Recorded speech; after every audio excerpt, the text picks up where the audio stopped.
6 अगस्त 1945 सुबह के तकरीबन 7 बजे जापानी सेना को रडार पर दक्षिण में कुछ हलचल दिखाई देती हैं। पहले तो रडार पर काम कर रहे सैनिकों को कुछ समझ नहीं आता, लेकिन थोड़ी देर बाद वो समझ जाते हैं कि एक अमेरिकी लड़ाकू विमान हिरोशिमा की तरफ बढ़ रहा है। जापानी सेना सभी रेडियो कार्यक्रमों को बंद करवा देती है और चारों तरफ खतरे के सायरन बजाना शुरू कर देती है। अगर यहाँ पर जापानी सेना चाहती तो अपने कुछ विमान भेजकर उस अमेरिकी विमान को रोक भी सकती थी, लेकिन 1945 तक आते आते विश्व युद्ध के कारण जापान की आर्थिक स्थिति इतनी खराब हो चुकी थी कि अब उसके पास विमानों को चलाने के लिए पेट्रोल भी नहीं था। अमेरिका का यह लड़ाकू विमान हिरोशिमा के आसमान में आता है, लेकिन थोड़ी ही देर बाद वापस भी चला जाता है। जापानी अथॉरिटी को लगा कि ये कोई साधारण अमेरिकी लड़ाकू विमान होगा जो हिरोशिमा की स्थिति का जायजा लेने के लिए वहां पर आया था।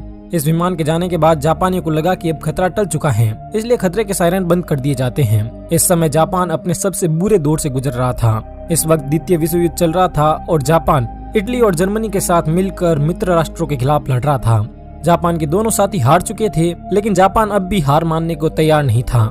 हालांकि इस वक्त तक आते आते जापान की हालत भी काफी खराब हो चुकी थी।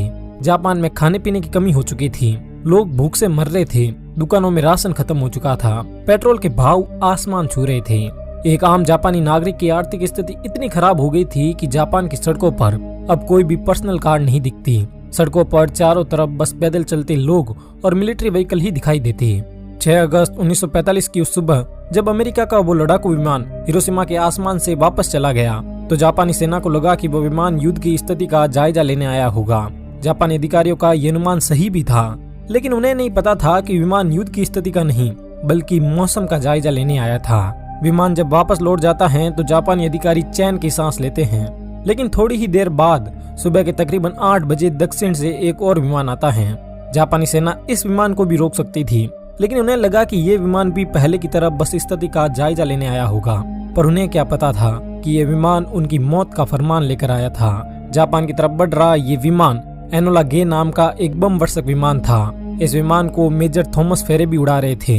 सुबह के ठीक 8:15 पर इस विमान से लिटिल बॉय नाम का एक 4 टन वजनी न्यूक्लियर बॉम्ब नाक के बल धरती पर गिरना शुरू होता है। इस बम का लक्ष्य हिरोशिमा का अओई ब्रिज था, लेकिन हवाएं इतनी तेज चल रही थी कि ये बम अपने लक्ष्य से 250 मीटर दूर सीमा सर्जिकल हॉस्पिटल पर जाकर गिरता है। इस बम को धरती पर पहुंचने में 43 सेकंड का समय लगता है। इस बम की शक्ति 15,000 TNT के बराबर थी और जब ये फटा तब तापमान 4,000 डिग्री सेंटीग्रेड तक पहुंच गया। आसमान में उड़ रहे एक दूसरे अमेरिकी लड़ाकू विमान के पायलट चार्ल्स स्विनी बताते हैं